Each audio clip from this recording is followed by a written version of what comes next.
Hi friends, welcome to our channel. இன்றைக்கி ஒரு lehenga blouse stitching தாங்க பார்க்க போகிறோம்.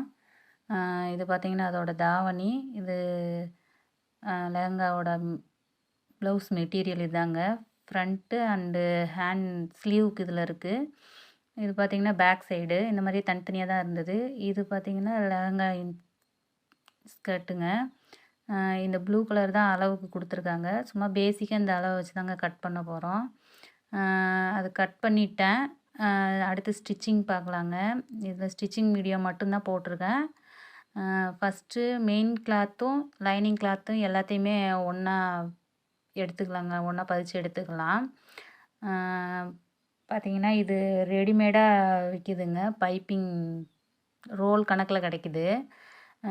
இது பாருங்கள், நான் அதோட பிரின்சஸ் கட் போட்டிருக்கோம் இல்லையா முன்னாடி, அதுக்காக அந்த போட்டுக்கலாங்க. ஃபஸ்ட்டு அதோட மெயின் கிளாத்தில் முன் சைடு, அதாவது நல்ல பக்கம் அதை வச்சு, அதுக்கப்புறமா அந்த சைடு துணி இருக்குங்க இல்லையா, அதில் அதோட நல்ல சைடும் இந்த நல்ல சைடும் அந்த பைப்பிங்கில் படாத அளவுக்கு நீங்கள் கை வச்சு பார்த்தாவே தெரியுங்க. இதுக்கு சிங்கிள் ஃபுட்லாம் மாட்ட தேவையில்லை. அந்த இதில் வச்சுக்கிட்டே அந்த பைப்பிங்கில் படாத அளவுக்கு நம்ம அப்படியே தைச்சி விட்டுக்கலாம். இந்த சைடு பார்த்திங்கன்னா ஃபுல்லாக நான் தைச்சிக்கிட்டு இருக்கேன். தைச்சிட்டு அந்த பிசுரெல்லாம் கட் பண்ணி விட்டுடுங்க. அதே மாதிரி படிமான தையல் போடும்போது நல்லா அதை அழுத்தி விட்டு நீங்கள் போட்டிங்கன்னா ஃபினிஷிங் நல்லாவே இருக்குங்க. இது ஓவர்லாக் போடணுனாலும் போட்டுக்கலாம். இது ஒன்றும் அந்தளவுக்கு நூல் இதாக, அதனால நான் ஓவர்லாக் போடலை. ஆனால் போட்டுக்கிட்டால் இன்னும் நல்லாவே இருக்குங்க. அதே மாதிரி அந்த சைடும் வச்சு போட்டுக்கலாம். பாருங்கள், 2 பகுதியோட ரைட் சைடையும் வச்சு அந்த பைப்பிங்கில் படாத அளவுக்கு போடுங்க. சின்ன சின்ன விஷயங்கள் தாங்க. அதை நீங்கள் கரெக்டாக அதை பார்த்து செய்யும்போது ஃபினிஷிங் நல்லாவே இருக்கும். பாருங்கள், இந்த சைடும் நான் படிமான தையல் போட்டு எடுத்துக்கிறேன். அவ்வளோதாங்க. பாருங்கள், ஃபினிஷிங் நல்லாவே இருக்குது. முடிஞ்சு இதுக்கப்புறம் அந்த பிசுறு எல்லாத்தையுமே கட் பண்ணி விட்டுடலாம். கீழே பார்த்திங்கன்னா கொஞ்சம் எழுத்தி இருக்குது, அந்த பிசுறெல்லாம் இப்போ பாருங்கள். அவ்வளோதாங்க, முன்னாடி போர்ஷன் பாருங்கள். இந்த மாதிரி ஸ்டிச் பண்ணி போடும்போது சின்ன பிள்ளைங்களுக்கு பார்க்க நீட்டாகவும் இருக்குங்க. ப்ளவுஸாக தைச்சி போடுறத விட இந்த மாதிரி போடும்போது அதுங்களுக்கும் கம்ஃபர்டபுளாக இருக்கும். இது பார்த்திங்கன்னா பேக் சைடுங்க. பேக் சைடு லைனிங்கும் மெயின் மெட்டீரியலும் பதிச்சுக்கிறேங்க. ஃபுல்லாக தையல் போட்டுட்டு, உங்களுக்கு புதுசாக தைக்கிறீங்க, தைக்க கஷ்டமாக இருக்குன்னா பின் போட்டுக்கலாங்க. எல்லா காரணமும் பின் போட்டுட்டு தைச்சிங்கன்னா இன்னும் ஈஸியாகவே இருக்கும். இது ஒன்றும் அந்த அளவுக்கு இல்லாதனால நான்லாம் பின் போட்டுக்கல. நல்லாவே தைக்கிறதுக்கு. புதுசாக தைக்கிறீங்க, உங்களுக்கு வந்து வரல அப்படின்னா அந்த ஷோல்டரு அந்த கார்னர்லாம் பின் நல்லா கரெக்டாக வச்சு போட்டிங்கன்னா நல்லாயிருக்கும். இப்போ இந்த பேக் சைடை பார்த்திங்கன்னா நான் 2ஆக எடுத்துக்கிறேங்க. ஏன்னா பேக் சைடு தான் நம்ம ஓப்பன் வச்சுருக்கோம். அதனால் 2ஆக கட் பண்ணிக்கலாங்க. 2ஆக கட் பண்ணி எடுத்துக்கிட்டேன். பார்த்திங்கன்னா இதில் கொக்கி ஐ கட்டுற மாதிரி தாங்க பண்ணினேன். இதில் வந்து நெருக்கமாக ஒரு 6 கொக்கி அந்த மாதிரி போட்டுக்கோங்க. எப்போயுமே பேக் சைடு போடும்போது நெருக்கமாக கொக்கிங்க போடும்போது இன்னும் ஃபினிஷிங் நல்லாவே இருக்கும். அது பார்த்திங்கன்னா கொக்கி பட்டி அடிக்கிறேங்க. 2ஆக மடித்து வச்சுட்டு மேல் பகுதியில் வச்சு அடிக்கிறேன். உங்களுக்கு தெரியுதுங்களா? அதுக்கு அப்படியே படிமான தையல் போட்டுக்கோங்க. அப்போம்போது திருப்பும்போது ஈஸியாக இருக்கும். திருப்பி இது பார்த்திங்கன்னா கொக்கிக்கு அடிப்பக்கம் இருந்து மேல் பக்கம் எடுக்கிறதுங்க. இது ஐப்பட்டிக்கு. அதை அப்படியே 2ஆக மடித்து அந்த தையலுக்கு அந்த சைடு வச்சு அப்படியே நேராக ஒரு தையல் போட்டு கார்னர்லேயும் போட்டுடலாம். ஏன்னா நான் நூல் கட்டி தான் கொடுக்க போகிறேன். முடிஞ்சுங்க இந்த ஐப்பட்டி. அதுக்கப்புறம் பார்த்திங்கன்னா கீழே நம்ம வந்து எக்ஸ்ட்ரா பீஸ் கொடுத்து மடித்து அடிக்கலாங்க. அப்படி பார்க்கும்போது 2ஆக ஒரு 1.5 இன்ச் இருக்கிற மாதிரி துணி எடுத்துருக்காங்க. எடுத்து அதை டபுள் ஹோல்ட் பண்ணி அதை அப்படியே ஸ்டிச் பண்ணியிருக்குங்க. அதே மாதிரி அந்த துணிக்கு அந்த கொக்கி பக்கம் இந்த பேக் சைடு 2 பகுதிக்கும் ஃப்ரண்ட்டில் அந்த நம்ம தைச்சி வச்சுருக்கோம் இல்லையா, அதுலேயும் இதே மாதிரியே வச்சு அடிச்சுக்கலாம். இங்கே பாருங்கள், படிமான தையல் போட்டுக்கோங்க. போட்டு திருப்புனீங்கன்னா நல்லாயிருக்கும், ஃபினிஷிங் நல்லாயிருக்கும். அதை மடித்து கார்னர்லேருந்தே கொண்டு வந்து திருப்பிக்கோங்க. அப்போ பேக் சைடு வந்து நல்லா முன்னாடி நம்ம பார்க்கும்போது ஃபினிஷிங் நல்லாவே இருக்கும். அதே மாதிரி ஐப்பட்டி பக்கமும் நான் போடுறேன். இது இது தையல் போட்டு முடிச்சுக்கலாங்க. இது அதுக்கப்புறம் ஃப்ரண்ட் சைடு எடுத்துக்கலாம். பாருங்கள், உங்களுக்கு தெரியுதுங்களா ஃபினிஷிங் எப்படி இருக்குன்ட்டு.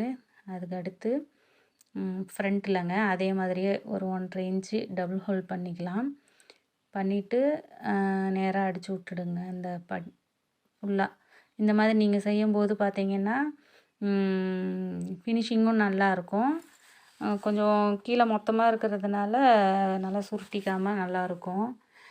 சின்ன பிள்ளைங்களுக்கெலாம் தைக்க இந்த மாதிரி கொடுக்குறாங்கன்னா இந்த மாதிரி தைச்சி கொடுக்கும்போது உங்களுக்கு வந்து அவங்க போடவும் கம்ஃபர்டபுளாக இருக்கும். அடுத்து ஷோல்டர் ஜாயின் பண்ணிடலாங்க. ஷோல்டர் ஜாயின் பண்ணிவிட்டு ஓவர்லாக் போட்டு எடுத்துகிட்டு வந்துட்டேங்க. அதுக்கப்புறம் இனிமேல் கை தையல் போட்டுக்கலாங்க. லைனிங் துணியும் துணியும் நான் வச்சு தையல் போட்டுக்கிறேங்க. ஒரு இன்ச்சு கேப் விட்டு வெட்டிக்கோங்க. நான் எக்ஸ்ட்ரா வச்சு வெட்டியிருந்தேன். அப்புறம் அவங்க இல்லை சின்ன கையே போதும்னு சொன்னாங்க. அதுவும் இல்லாமல் அதில் அந்த வந்த டிசைனும் இந்த 3 ஃப்ளவர் இருந்ததுனால சின்ன கையாகவே கன்வெர்ட் பண்ணிட்டேன். 2 இதுவுமே நான் பாருங்கள் ஜாயின் பண்ணிவிட்டு அதில் படிமான தையல் போட்டுட்டு லைனிங்கும் ப்ளவுஸ் மெட்டீரியலையும் ஒன்றா ஸ்டிச் பண்ணி எடுத்துக்கிறேங்க. ஃப்ரண்ட்டு ஏற்கனவே நான் கட் பண்ணி எடுத்துக்கிட்டேன். அதனால் அப்படியே நம்ம கட் பண்ணிவிட்டு அந்த ப்ளவுஸ் மெட்டீரியலோடு வச்சு ஸ்டிச் பண்ண வேண்டியதாங்க. ஒரு கை, இது இன்னொரு கை. அதுலேயும் அந்த எக்ஸ்ட்ரா துணியெல்லாம் கட் பண்ணி எடுத்துக்கிறேங்க.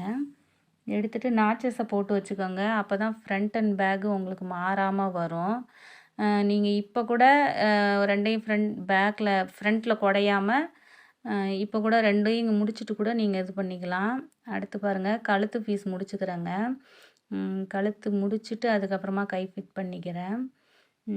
கழுத்து பீஸ் பார்த்தீங்கன்னா அந்த கழுத்துக்கு நம்ம வெட்டி வச்ச துணியே இதுக்கு போதும், சின்ன கழுத்து தான். அப்படியே ஸ்கேலில் 1 இன்ச்சு அளவு வச்சு நீங்கள் அப்படியே ஒரே மாதிரியே வெட்டி எடுத்துக்கோங்க. இந்த மாதிரி நீங்கள் வரைஞ்சி வெட்டி எடுத்துக்கும்போது பார்த்தீங்கன்னா ஒரே அளவாக இருக்கும். பாருங்கள், ஜாயின் பண்ணும்போதும் நல்லா கிராஸாக கரெக்டாக வச்சு ஜாயின் பண்ணிங்கன்னா அந்த பிசுரெல்லாம் கட் பண்ணி எடுத்துக்கோங்க.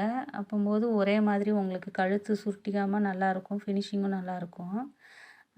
கழுத்தில் வச்சு கழுத்து மெயின் மெட்டீரியலில் கழுத்து பீஸ் வச்சு நான் ஜாயின் பண்ணிக்கிறேங்க.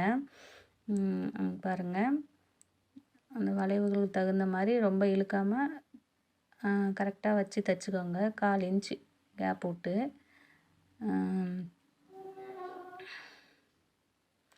இப்போ ஃபஸ்ட்டு ஆரம்பத்தில் எவ்வளோ விட்றீங்களோ கடைசி வரைக்கும் அதே அளவே வச்சு தைங்க. அப்போம்போது நம்மளுக்கு ஷேப் மாறாது, அந்த ரவுண்ட் நெக்கு அப்படியே வரும்.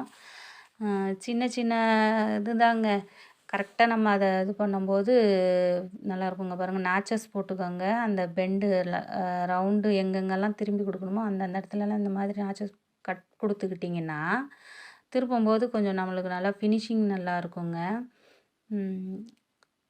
அந்த மிச்ச துணியை அப்படியே 2ஆக மடித்து அந்த உள்ளார நம்ம கட் பண்ண துணி இந்த சைடு வர்ற மாதிரி கழுத்து பீஸ் துணி பக்கம் வர மாதிரி வச்சு அந்த கழுத்து பீஸ் துணி மேலேயே தையல் போட்டுக்கலாங்க. ஃபுல்லாக போட்டு எடுத்துக்கலாம்.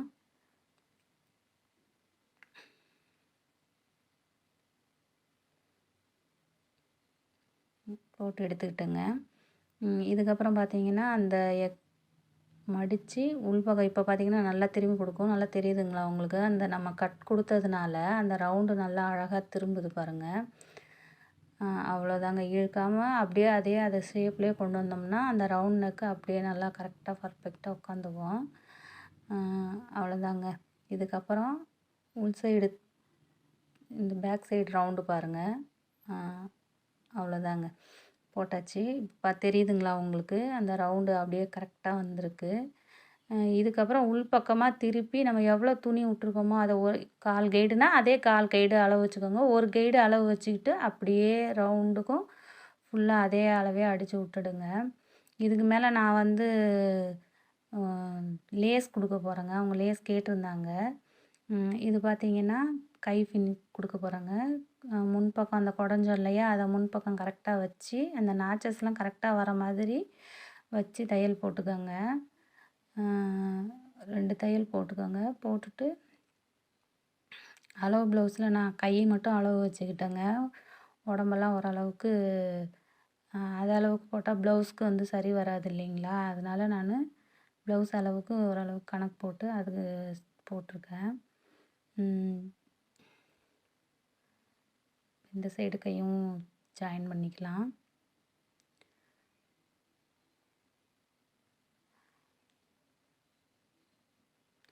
துணியை இழுக்காமல் புதுசாக தைக்கிறவங்களுக்கு துணியை அதிகமாக இழுக்காமல் விட்டிங்கன்னா அது அப்படியே ஸ்மூத்தாக விட்டுங்க. அப்போம்போதே இன்னும் ஃபினிஷிங் நல்லா வரும். அடுத்து இன்னும் கையும் உடம்பும் ஜாயின் பண்ணிடலாங்க. சொன்ன மாதிரி கை உடம்பு சுற்றளவை வச்சு நானாக தோராயமாக தாங்க எடுத்துக்கிட்டேன். அதுக்கப்புறம் அவங்க கரெக்டாகவே இருக்குதுன்னு சொன்னாங்க, நல்லா இருக்குன்னு சொன்னாங்க. கை மட்டும் அளவு டாப் கொடுத்துருந்தாங்கங்க, அதை வச்சு அளவு வச்சு கை டாப் போட்டுக்கிட்டேன். 4 தையல் போட்டுக்கோங்கங்க. நேராக வச்சு போட்டுக்கோங்க. நான் இப்போ உங்களுக்கு காமிக்கணுன்றதுனால இதை அப்படியே கட் பண்ணி காமிக்கிறேன். இது இன்னொரு சைடு கையும் ஜாயின் பண்ணிக்கிறேங்க. ஃபுல்லாக தையல் போட்டு எடுத்துக்கலாங்க. எடுத்துட்டு பின்னாடி பேக்கில் டாட் போட்டுட்டு அவ்வளோதாங்க, இது முடிஞ்சிச்சு. இது பார்த்தீங்கன்னா அவங்க இதில் வந்து நாட்டும் மணியும் அதுக்கப்புறம் லேஸு கழுத்துக்கு வச்சு கேட்டாங்கன்ட்டு கழுத்துக்கு லேஸும் வச்சுருந்தேன். நல்லா இருந்ததுன்னு சொன்னாங்க போட்டு பார்த்துட்டு. வீடியோ பிடிச்சிருந்தா லைக் பண்ணுங்கள், ஷேர் பண்ணுங்கள், கமெண்ட் பண்ணுங்கள். என்னோடய வீடியோ பார்த்ததுக்கு ரொம்ப நன்றிங்க. அடுத்த வீடியோவில் பார்க்கலாம்.